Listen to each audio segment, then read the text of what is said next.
Hello there, it's midnight and you're watching Nightline with me, Anita. The headlines. 4 days of toll exemptions for Eid al-Fitri.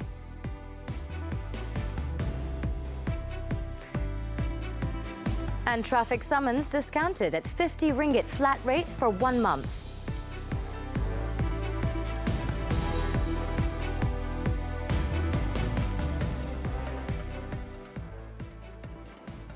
We begin with our headlining story. Road users will enjoy free tolls on all private highways around the country, starting April 19th till April 22nd, as well as on April 24th. The government will also give a special discount for traffic fines, a move that is likely aimed at nudging traffic offenders to pay up. However, the discount will only apply to traffic fines issued in 2022. Each fine will be reduced to just 50 ringgit. Prime Minister Datuk Seri Anwar Ibrahim made these announcements at a media conference on Tuesday. Pelaksanaan Tur Rahmah Percuma akan melibatkan 33 lebuh raya bagi semua kelas kenderaan. Ikhtiar ini akan dapat mengurangkan kos bayaran tol bagi rakyat yang akan pulang beraya di kampung halaman masing-masing serta memudahkan perancangan perjalanan balik ke kampung. The toll waiver is the first of its kind in the country. Tolls will be free for 4 days, starting April 19th till April 21st and April 24th. The toll-free highways are listed on the Works Ministry's social media platforms. In announcing the special 50 ringgit rate for traffic summons, the Prime Minister said it is only applicable for offences committed in year 2022 or prior. Setiap saman boleh diuruskan dengan kadar harga RM50 dan kadar khas ini tidak terpakai bagi saman trafik yang dikeluarkan pada tahun 2023. However, the police remain committed to ensuring road safety is at an optimal level, particularly during the festive period. To ensure this, Datuk Seri Anwar said police will conduct Ops Lancar on April 18th and 19th, focusing on roads that are expected to see heavy traffic. Additionally, he said the Ops Selamat traffic safety operation will be enforced for a week beginning April 20th.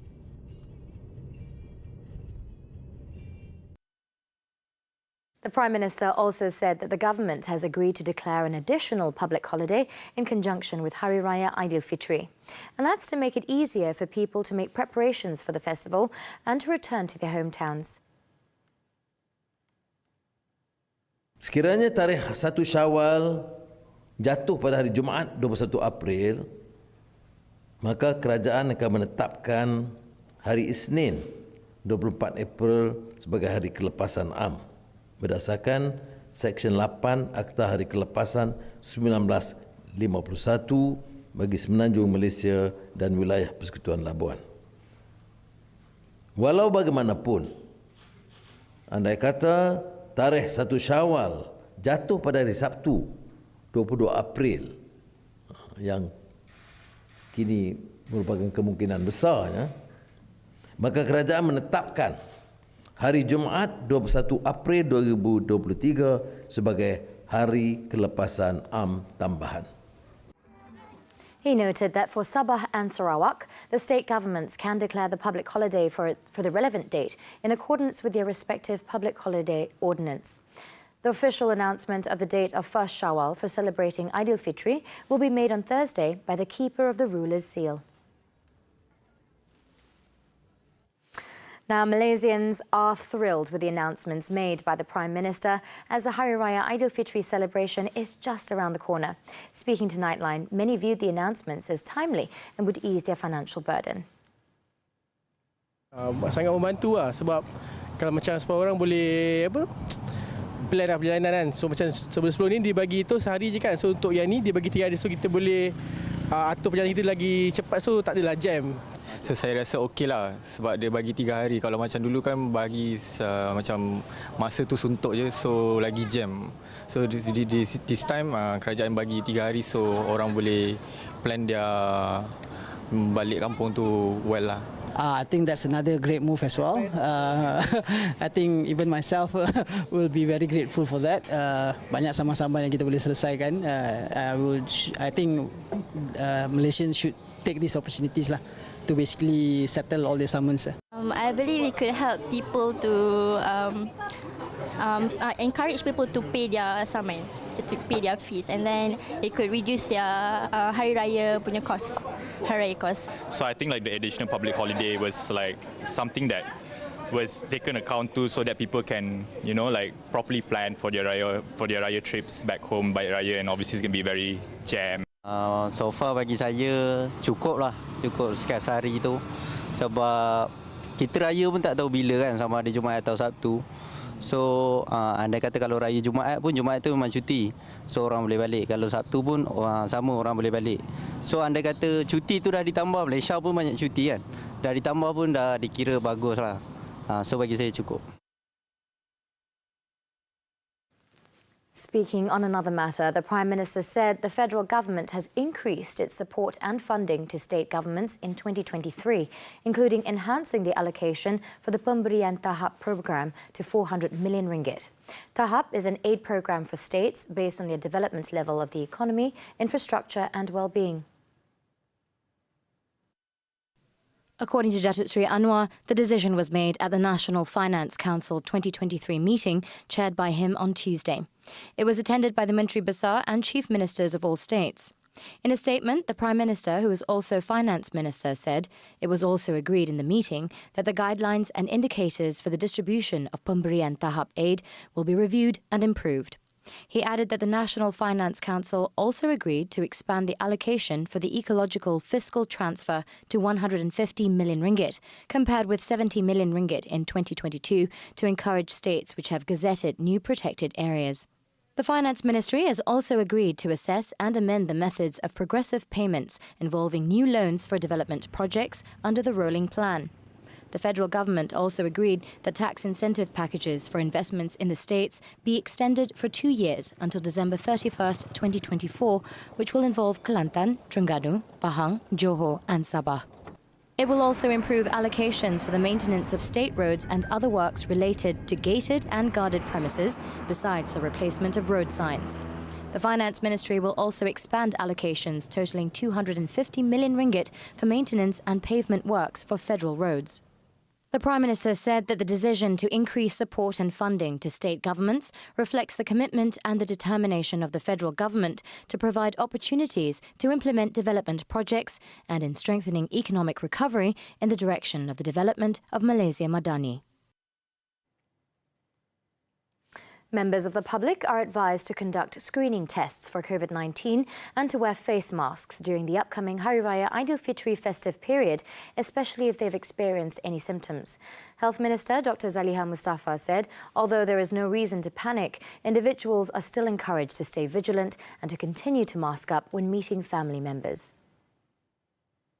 Beberapa minggu terakhir ni kita memang ada peningkatan sedikit tentang jumlah kes COVID yang berlaku di seluruh negara. Tetapi ia masih lagi terkawal ya, dan kes-kes kematian juga masih rendah ya. Dan kita dapati juga macam kes kematian pun berlaku pada mereka-mereka yang umurnya 60 tahun ke atas dan mereka yang ada comorbid, maksudnya ada penyakit-penyakit lain lah. She said this to the media after attending a town hall session on the Health White Paper in Kuala Lumpur on Tuesday. Dr. Zaliha pointed out that at the moment, only the dominant Omicron subvariants have been detected in the country. She added, although the transmission rate of the subvariants is faster than the previous ones, it is still under control with no severe symptoms.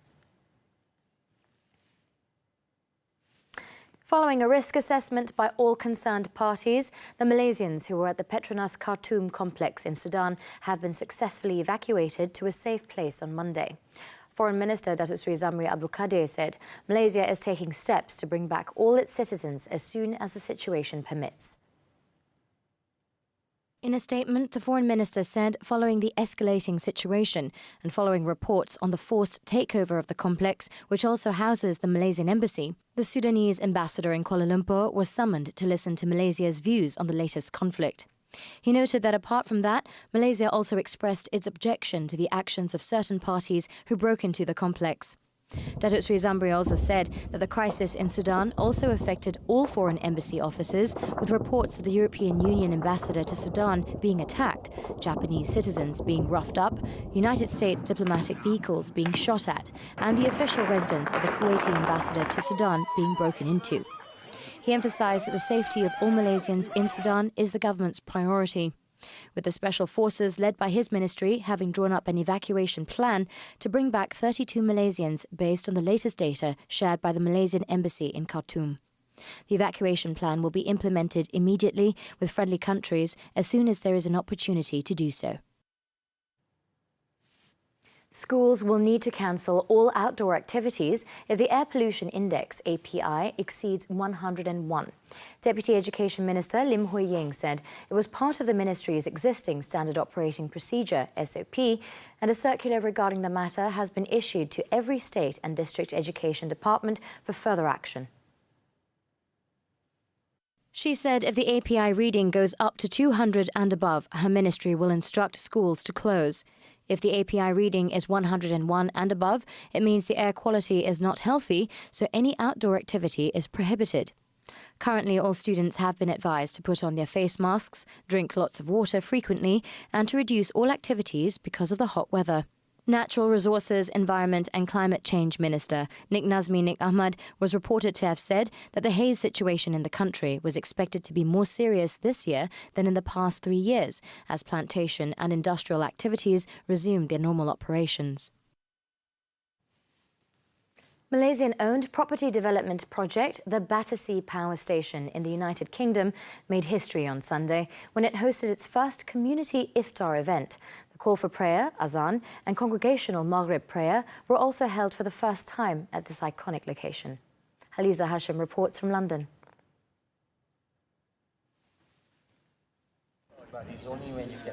The community iftar was attended by more than 250 people, including the Malaysian diaspora in London. The event, organised by charity Ramadan 10 Project, run throughout the holy month at landmark locations around the UK, aimed to bring communities together and to showcase the significance of Ramadan. In London, Ramadan continues to be enriched by iftar and congregational Maghrib prayers at iconic venues such as the Wembley Stadium, the Royal Albert Hall, and today at the Battersea Power Station. These inclusive values has received positive responses from various races and religions.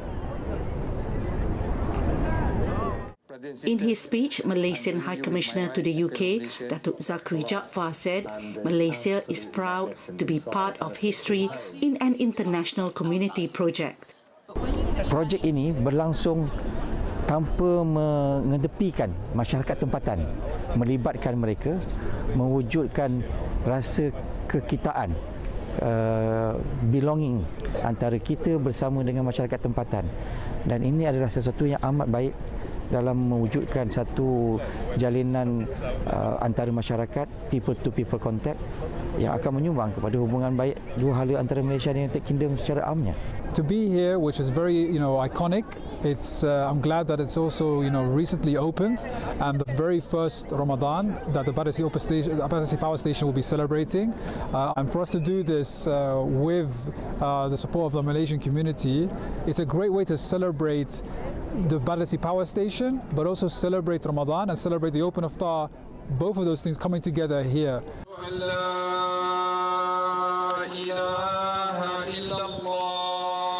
The Battersea Power Station development, fully owned by a consortium of Malaysian investors, Sime Darby Property, SP Setia Berhad and Employees Provident Fund, EPF, was officially opened in October last year. From the very beginning, when our shareholders acquired the site, their mission always was to be good citizens of London and to really integrate with the local community. So the opportunity to today bring all of the community together, all of the different elements, and celebrate this very, very important moment for the Muslim community in particular is a real honour for all of us at Battersea, and we're delighted to be able to host it this evening. The initial initiative of providing food for the community, including the homeless, has grown into the largest and most sought-after events in the month of Ramadan. Since its inception 10 years ago, Ramadan Tent Project has provided over 300,000 meals in over 20 cities in the UK. Halisa Hashim, TV3, London. Coming up next on Nightline, massive landslide in Pakistan kills at least 3. This and more from the foreign front when we return. Stay tuned.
People were killed on Tuesday after a fire broke out in the east wing of the Beijing Changfeng Hospital's inpatient department. Authorities said the blaze broke out at about 12:50 p.m. local time and was extinguished about half an hour later after an emergency team rushed to the scene of the accident. It was reported that rescue efforts continued for about another 2 hours, by which time a total of 71 patients had been evacuated and taken to another location. As of 6 p.m, authorities said 21 had died after being transferred to hospital for treatment. Hospital fires are rare in China, and the cause of the blaze is still being investigated. A huge landslide at the Pakistan-Afghanistan border crossing has killed at least 3 people, wounded several others, and buried nearly 24 vehicles. The landslide occurred early on Tuesday near Torkham, which is the busiest and most important transit point for trade between the two countries, as more than 120 trucks were waiting to cross. Authorities have launched a search operation to look for people trapped under the landslide, deploying sniffer dogs at the scene and cautiously shifting debris using heavy earth-moving equipment. It was understood that the evacuation process will take some time to complete, as there were around 20 to 25 vehicles buried under the landslide. The cause of the landslide was not immediately clear, but officials said heavy machinery had been in use for months on an expansion project in the hills surrounding the border post. It added that torrential overnight rain may have also contributed to the situation.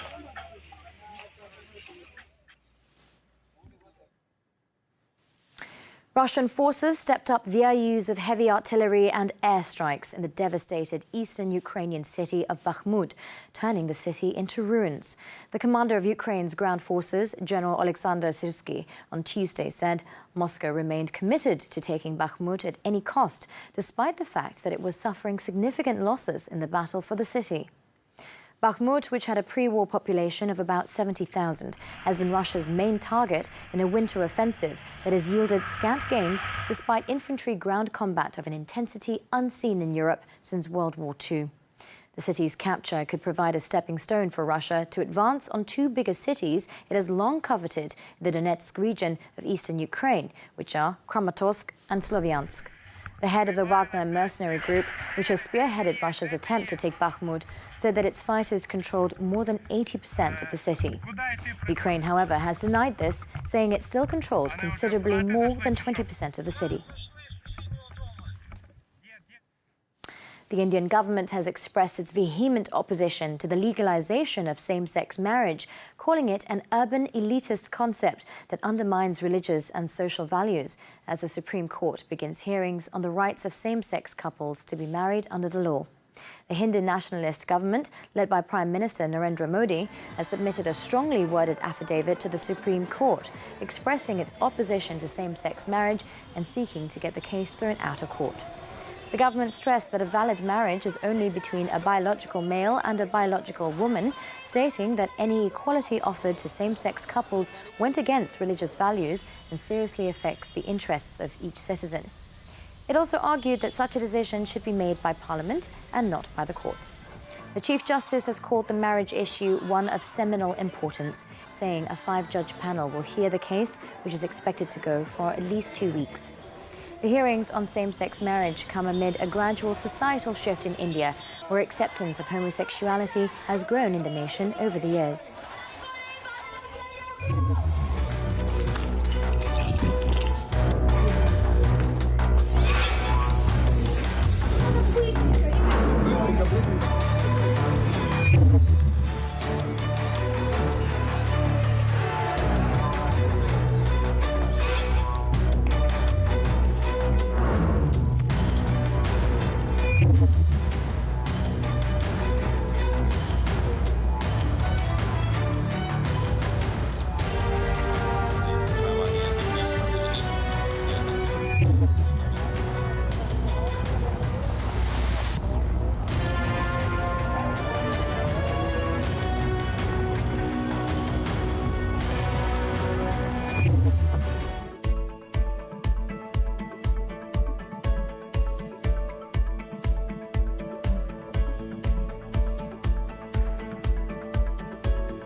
Football, the 2023 Super League. 4 matches were played on Tuesday night. Kuching FC suffered another defeat, this time 1-0 to Sri Pahang FC, while Kuala Lumpur City FC recorded a narrow 3-2 away win over Kedah Darul Aman FC. Penang FC claimed a 2-0 win over Kelantan United FC. At the MBPJ Stadium, meanwhile, host Selangor FC remained in second spot after trouncing Terengganu FC 5-1. A brace from Aaron Del Val and a goal each from Faisal Halim, Harith Haikal and Alif Haikal gave the Red Giants the 3 points to stay in second with 22 points, 2 points behind reigning champions Johor Darul Taksim. Still on football, in a highly anticipated decision, the cassation of sports justice is set to rule on the legitimacy of the negative 15 penalty imposed on Juventus by the Federal Court of Appeal. The verdict, expected to be delivered at 2:30 p.m. local time Wednesday, will determine whether the Italian football club can retain its hopes of qualifying for the Champions League next season. Negative 15 penalty was imposed on Juventus following alleged irregularities in their historic transfer dealings, dealing a significant blow to their chances of competing at the highest level. However, there is a sense of optimism among Juventus executives, including Francesco Calvo, who is confident that the club has adhered to correct procedures. If the cassation of sports justice decides to overturn the 15-point penalty, it would be a huge relief for Juventus and catapults them into the top 4 of the league standings. This would give the club a fighting chance to compete against the best teams in Europe and reassert their dominance on the field.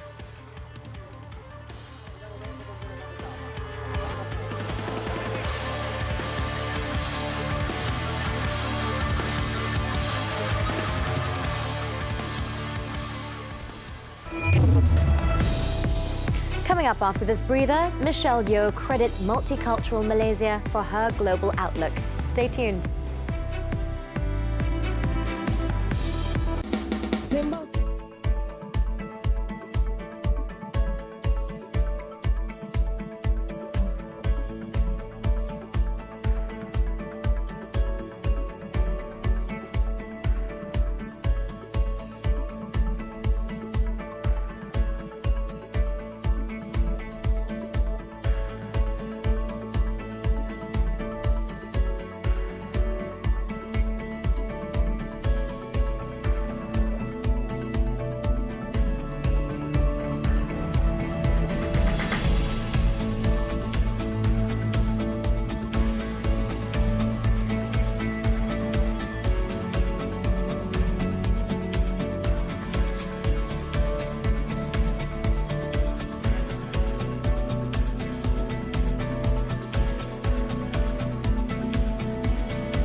international actress Tan Sri Michelle Yeoh expressed her pride in Malaysia, her country of birth, which had a significant part in shaping her into the person she is today. The Ipoh-born star said being Malaysian was a blessing because the country's multiracialism made her broad-minded with an international outlook. The beauty about Malaysia is we are multiracial. We have learned to live and embrace each other's culture, and I think that has fundamentally made me such a international, global person. So anywhere I go, I don't see differences. I see how I can learn from other people, because when we are here in Malaysia, we learn from our Malay friends, our Indian friends, our Chinese friends. Tan Sri Yeoh said this at her first press conference in Malaysia on Tuesday, following her historic Oscar win last month. Although she found fame in Hong Kong and Hollywood, she also hoped to one day produce a movie that will combine the best of Malaysia and the West, aside from continuing her lifelong mission to fight for greater representation of Asians in showbiz and promote greater empowerment of women via films. She also said despite the distance between her and Malaysians, she still feels the love and support of her fans who have always been there for her throughout her career. Tan Sri Yeoh made history after becoming the first Malaysian and Asian to win the Best Actress Award for her role in Everything Everywhere All at Once at the 95th Academy Awards last month. She returned home on Monday to celebrate her victory with more than 3,000 fans at the Pride of Malaysia Michelle Yeoh Homecoming Public Fan Meet event in Kuala Lumpur on Tuesday. Over in Sabah, a woman was found dead in a rental room on the first floor of a shop house at Jalan Pantai in Kota Kinabalu. The woman in her 20s was found at about 5:30 a.m. with strangulation marks on her neck. Lying next to the woman was her husband in his 30s with slits to his neck, which were allegedly self-inflicted. Kota Kinabalu District Police Chief ACP Muhammad Zaidi Abdullah said, based on the police's investigation, it is believed the couple had an argument before the husband allegedly strangled his wife to death. The remains of the wife were taken to the Queen Elizabeth I Hospital for post-mortem. Neighbours had earlier heard the couple arguing before their bodies were discovered. The husband worked in a nearby restaurant while the woman was a housewife. The case is being investigated under the Penal Code for murder.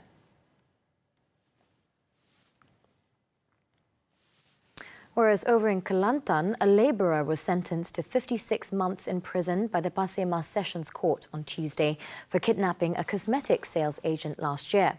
Judge Badrul Munir Muhammad Hamdi meted out the sentence on 27-year-old Muhammad Hafizi Muhammad Arifin after he pleaded guilty to the charge. The accused were also ordered to serve the jail sentence from the date of his arrest, which was last April 12th. Hafizi was charged under the Penal Code with kidnapping Rosnazirah Muhammad Nain, aged 37, in Kampung Semat Jal Palekbang, Tumpat, on September 13th last year. He committed the offence with another accused, 31-year-old Cik Nur Hafizi Cik Nur, who had already been charged, and another suspect as well, who is still at large. The case shocked the country after the woman was reported to have been taken across the Golok River before being brought to Thailand and Laos. Investigations found that the victim was kidnapped because her husband had unpaid debts.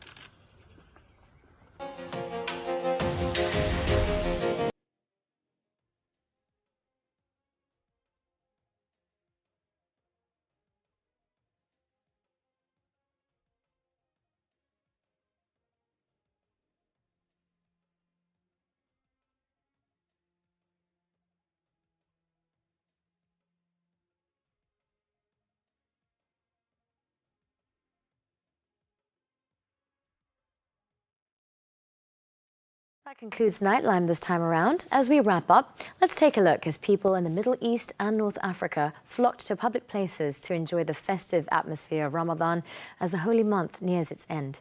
I'm Anita. With that, thank you for watching, and to all our Muslim viewers, Selamat Bersahur.